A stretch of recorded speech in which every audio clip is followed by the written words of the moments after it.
be miwo. Ale be numa edome vem na ma le gbegbe. Enua gawo ma.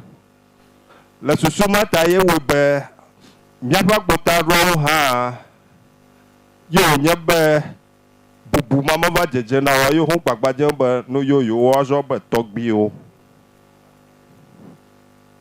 Gake le nyateƒe ma le fiagble ma miatɔgbawo roɖo nu katre enɔƒe. Agbota ɖewo wowoe nye ŋgɔgba ne efiawo. Teƒe vevie wònye le wo si. Ta ne mogayo wobe fiawo hã wo hã woƒe title ma be agbota ɖewo. Ne fia meli o efia na do dɔe be ne wo dɔ ya ɖe ye teƒe. Woƒe ŋkɔ mata nye tɔgbi o. Wo hã woƒe title ye nye ŋka agbota ɖewo. Agbota ɖewo. Agbota ɖewo ŋkɔ ma me fia be ele gblɔ domeviawo na si eme na kɔnu be agbota ɖewo le fiaƒe me le fiagble me katakata ne tɔgbi meli o agbota ɖewo li. Ye nye agbota ɖewo ye nye ŋka the vice kpeɖeŋutɔ president lia eƒe kpeɖeŋutɔ li. Eƒe kpeɖeŋutɔ li gake mete ŋkɔ tsɔ ge be president o. Ŋkɔ ya wotsɔ nɛ be vice kɔ nye vice yi le ge wɔla ɖe asi. Nye kokoko be woaxɔ ŋkɔ be president lo hafi ta wo dɔ ɖe asi ya wokɔ na wo. Ta xema edɔme ve na be gɔmesese ya me vavam na wo nyuie o. Egbe na hui. Gake heya gadɔme vem na me ya be edomeviawo gɔmesese ale me vavam na agbota ɖewo hã yi ta wotsɔ ma be woyi tsɔ gble ta me heya atogbɔ be aƒadada ƒo nu va yi ho. Gake megakpɔm na ɖa be ɖe edzi ɖe mi wo takpekpe tɔxɛ aɖe si ke afia nu yiwo tututu le fia. Na ame sia ame na se ewɔƒe ale be dzi nanɔ dziteƒe na ame sia ame ne dɔ yiwo dze miawɔ woe ɔdze fia to adze gato. Ta me koe ne miaƒe miafia gã tɔgbi ta me klo. Eme nua gawo. Eme nua gawo.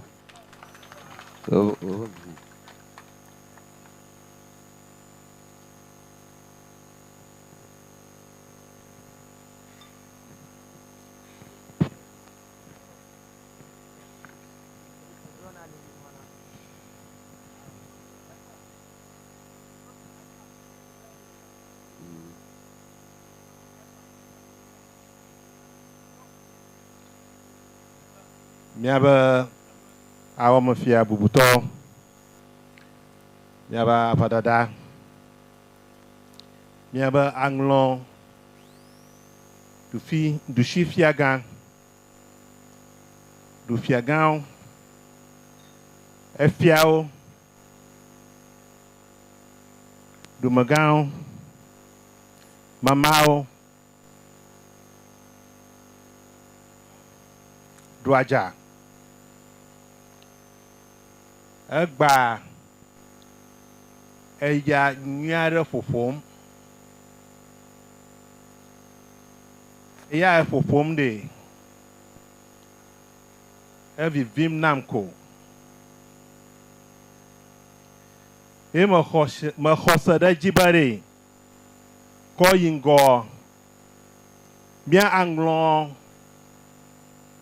míaɖo ŋku dzi be mía katã ame ɖekawo mienye.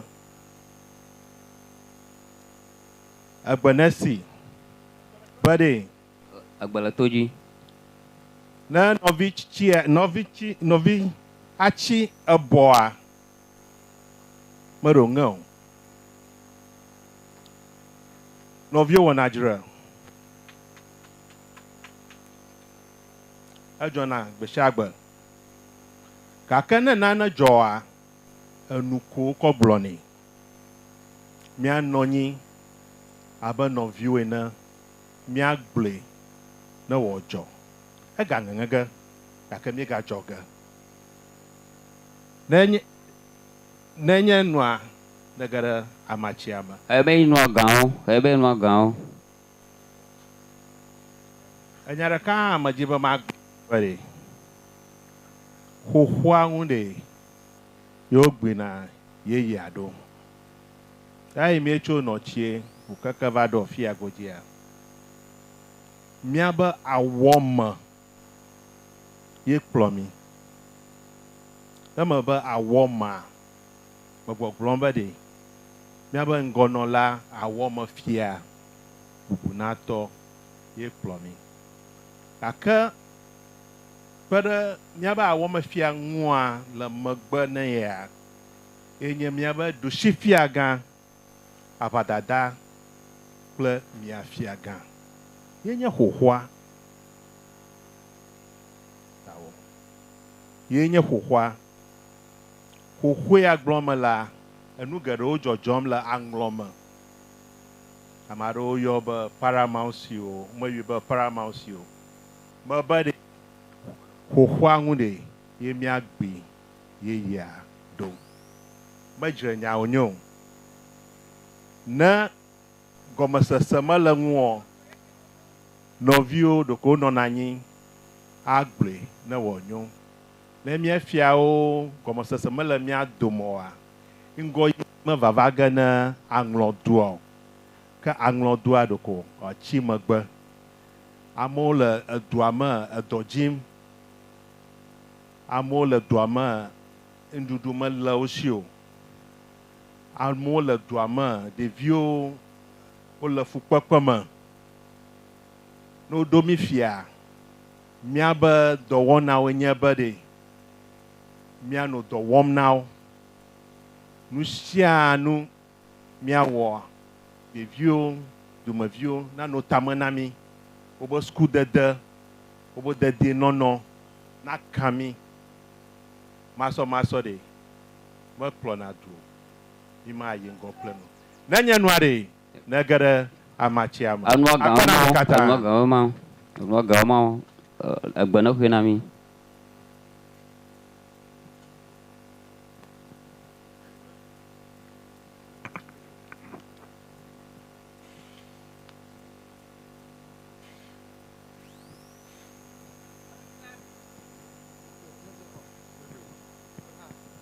Chamiga re la fuma. Na sia. Na ro mi ogbuta ro ogbo. Ogbo glomba nyarele yoshi yo ha yo gble. Wanya me kingo no ga gble na mi o. Agbuta ro me ka ha agbuta ro glo maka. Cho na va ho maiki na ni atututu ele jiji no na ri aglo mi ase.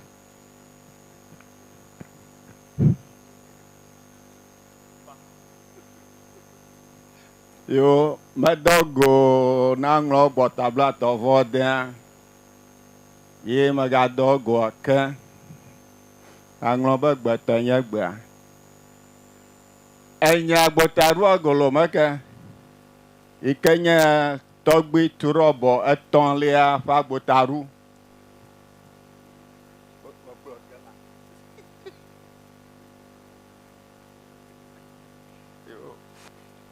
Alabe enye chatre mi anku mafia enye nya gban la la gana agbota ruo le anglo nyigbanji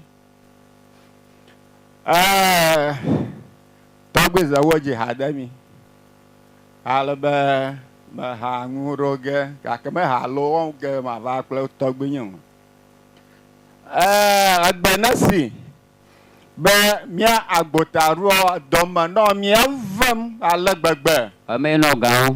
Amen no gao. enya ibe na mia pa fiao ai tso are nugbe a mo ro sha bota na mi o abo no nya ba gban la va na o gban la ma va na o ba togbi pre fa agbota ruo ka ke no ro nu o ba fiare kama ya nugbo ita o zaba o klan agbota ruo ko o klan agbota ruo na ire enu ogbe na nya ba miaba miao mia refia mia lankura nu le fia afia katan la fia na mi bio bo fa gbotaro re ha mo pogo numa ana don vam na mi agbotaro le gbegbe Anwa gao. mi o fi oro ko to na mi ataza ko ye anu gbe